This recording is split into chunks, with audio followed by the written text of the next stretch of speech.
Bada sheeka. Nuugoo teeree nuuguute. Hin bareeddeeree hin bareedde. Hin fuuteeree hin fuute. Subhaanallah. Allahu akbar.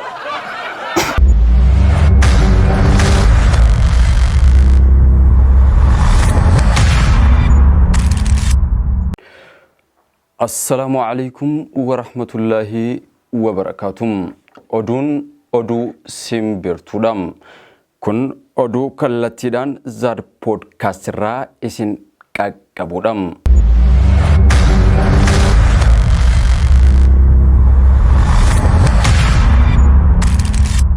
Amma oduu hangafoota isin dhageessifnaa. Guyyaan guyyaa Sheeka Roobeetiin.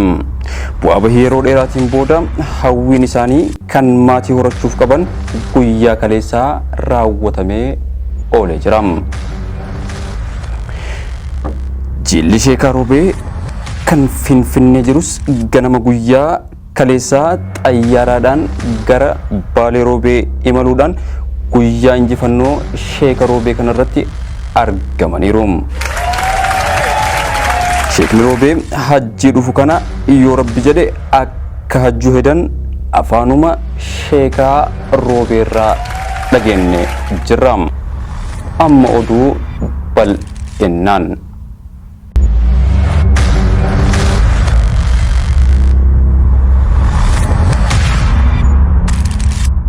Rabbi umrii nu dheeressee har'aan nu gahe alhamdulillah galanni isa haa ga'u jecha guyyaan guyyaa Sheeka Roobeetiin. Sheeka Roobee namni hin beekne hin jiru. Gama sooshaal miidiyaa garagaraatiin bifa barnoota garagaraa kan akka siiraa yookiin seenaa sahabaatii fi gama aadaa oromtichaatiin gabbara irratti akkasumas qoosaawwan garagaraa kan akka qullaan qullaadhaa baadoon baadoodhaa hin bareennee ammakaa Roobee Adaamaa natti fakkaachuun akkasumas immoo suufni kiyya kun akka galma abbaa gadaatti sadaffaadha jedhaa akka nu bohaarsaatiin turan ni yaadatama. Sheekni Roobee bara hedduudhaaf akkuma bu'aa bahii garagaraa keessa darbaa turan akkuma yoo gufatanis ol ka'aa turan bara dheeraadhaaf immoo hawwii maatii horachuu qabaachuun isaanii ni yaadatama. Dhiheenya kana gama sooshaal miidiyaatiin oduun jabduu ajaa'ibsiiftuu ho'ituu fi gammachiiftuu taate gama Sheeka Roobee irraa afaan Ingiliffaatii fi afaan Oromootiin gara uummataatti furgaa akka turte ni yaadatama. Isiin sunis maaliim? Akka Sheekni Roobee jedhanitti bu'aa bahii yeroo dheeraatiin booda hawwiin isaanii kan maatii horachuuf qaban gaafa guyyaa 18 ji'a afuraffaa bara 2015 gaa'illi ilma keenya jaalatamaa fi kabajamaa Sheeka Roobee akka raawwatamu Sheeka Roobee dubbatanii turan. Akka Sheekni Roobee jedhanitti Oromoon galaanaam. Gaafa guyyaa 18 ji'a afuraffaa bara 2015 guyyaan guyyaa qubeellaa Sheeka Roobeeti jedhaniitiin turan. Guyyaan guyyaadha inninuu guyyaan oolchaan qabum. Hin bareennaaree hin bareennam. Suufa hin uffannaaree hin uffannam. Shittoo hin afuufannaaree hin afuufannam. Niitii hin fuunaaree hin fuunam. Akkuma jedhaa turan aduu guyyaa kaleessaa yookiin guyyaa kiibxataa Sheekni Roobee haala ho'aa fi ajaa'ibsiisaa ta'een guyyaa kaleessaa kan qubeellaadhaaf qabatan cidhatti jijjiiruudhaan ciini dargaggoo keenya Sheeka Roobee fi dubree Hayaat Muhammad guyyaa kaleessaa magaalaa Roobee keessatti haala ho'aa ta'een raawwatamee ooleera. Akkuma Sheekni Roobee kanaan dura Oromoon galaana guyyaan gaa'ila kiyyaa guyyaa injifannooti guyyaa bilisummaati gammachuun kiyya gammachuu keessanii jedhan Oromoon hundi iddoo garagaraati gammachuun Sheekaa Roobee gammachuu keenya jechuudhaan guyyaa kana kabajaa oolaniiru.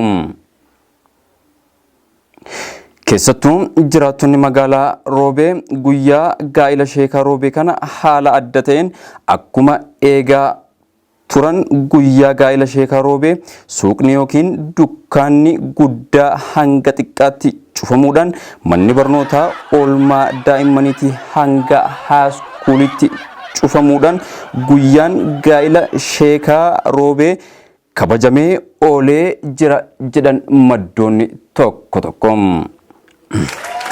Cidha Sheekaa Roobee kanarratti jaarsonni biyyaa aalimman daa'imman abbootiin qabeenyaa fi dargaggoonni akkasumas beektonni seenaa fi saayinsii garagaraa argamaniiru. Kana malees uummanni keenya baadiyaa hanga magaalaatti xiqqaa hanga guddaatti wallaalaa hanga beekaatti kan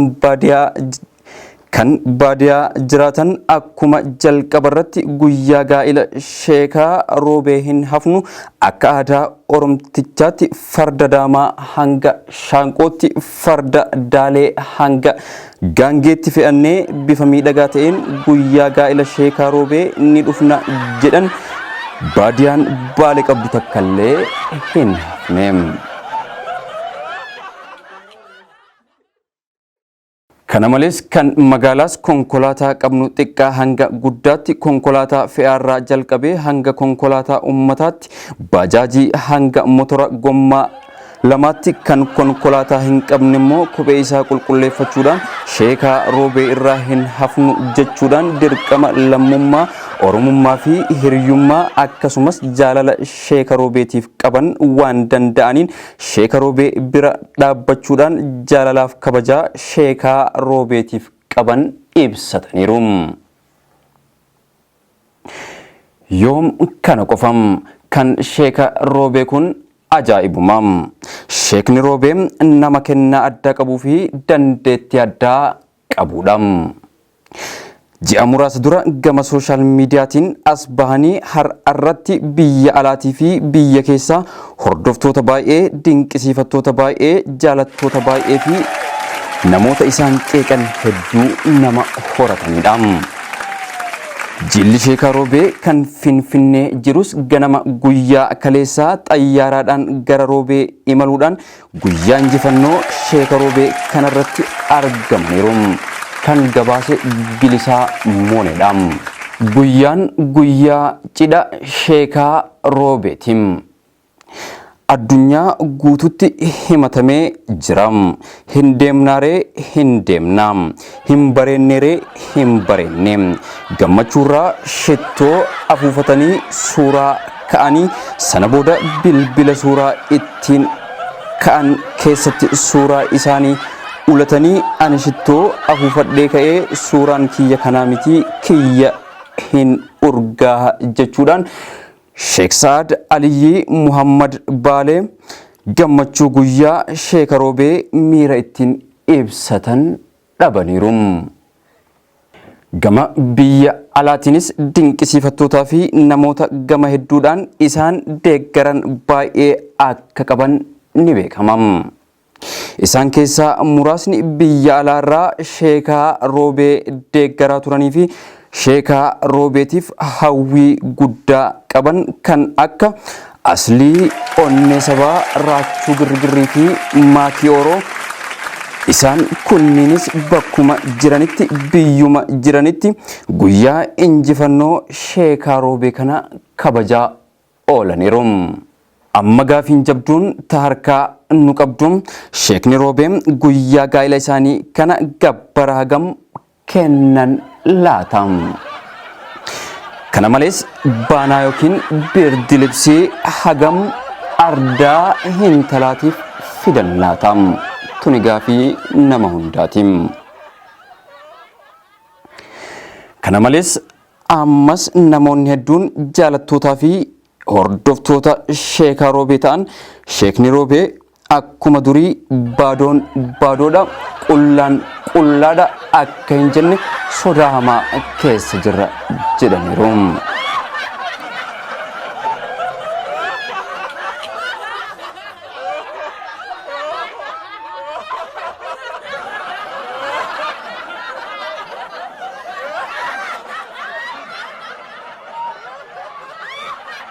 Garuu wanti garaa nama nyaatu dubartoonni yookiin shamarran umrii lafaa dhufaa tan nafaan cufaa tokko tokko kan sheekaa roobeetu na fuudha sheekaa roobeetu na qaadhimata jedhanii sheekaa roobeerra abdii kaahaa turan guyyaan kaleessaa yookiin kiibxanni kaleessaa itti dukkanaahee akka oole maddoonni kenna tokko tokko gabaasaniiru. Dubartoota guyyaan itti dukkanaa'eef immoo jabaadhaa rabbi isin haa jabeessu. Guyyaan isinitti hin dukkanaa'in guyyaan dukkanaa miti guyyaan guyyaadha. Shari'aan haga niitii afuritti hayyama waan ta'eef isinis dabaree keessan obsaan eeggadhaa jenna.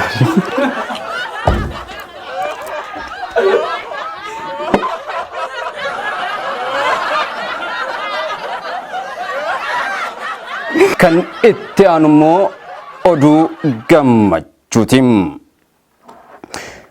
Sheekni Roobee hajjii dhufu kana yookiin hajjii bara kana kan as deemaatiin jiru kana yoo rabbi jedhe hajjuu akka hedan afaanuma sheekaa Roobeerraa guyyoota muraasa dura dhageenyeerra. Allahu akbar.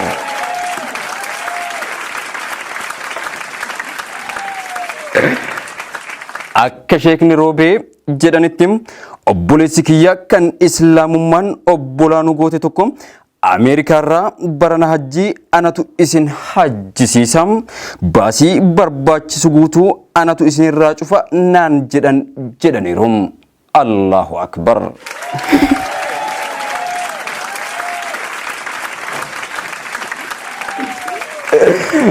Nutis sheeka kennaan rabbiin hajjii isin haa dhaabu isin dhaabuu qofa osoo hin taane hajjii teessan rabbiin qeebalamtuu isiniif haa godhu akkasumas immoo hajamaa hunda rabbiin hajjii haa dhaabu jecha sheeka Roobeetiin dhumarratti immoo gaafa hajjii deemtanii arafa keessa dhaabbattanii labbeeyka Allahumma labbeeyka jedha. Harka keessan gama rabbiitti ol qabdanii du'aa'ii ufiifis firootaniifis akkasumas immoo namoota hedduudhaaf kadhatan san nus du'aa'iidhaan nu hin irraanfatina. Hajjiin baranaa fagoo miti as geetteetiniin jirti. Rabbiin yaadaa muraada keessan bakkaan isiniif haa ga'u. Hajjii rabbi isin haa dhaabu. Daandiin isin irra deemtan kan karaa hajjii kan akka duyda lukkuu isiniif haa ta'u. Dhumarratti immoo ani oduu sheekaa Roobee bitaa isaatii mirga isaatii jala isaatii gubbaa isaatii osoo inni quba hin qabne keessa isaatii seenee gamaaf gamanaan funaanee cuunfee haala ajaa'ibaatiin qindeessee bifa qoosaatiin bifa kolfaatiin bifa taphaatiin kan isiniin gahe akkasumas immoo of duratti kan isiniin gahuudhaaf jiru of duratti miti har'umaaf. Ani abdii iyyoodhaam kanaaf immoo oduu teennan akka hedduu boortan akka hedduu bashannantan abdii qabnaa. Assalaamu alaikum wa rahmatullaahi wa barakaatuh.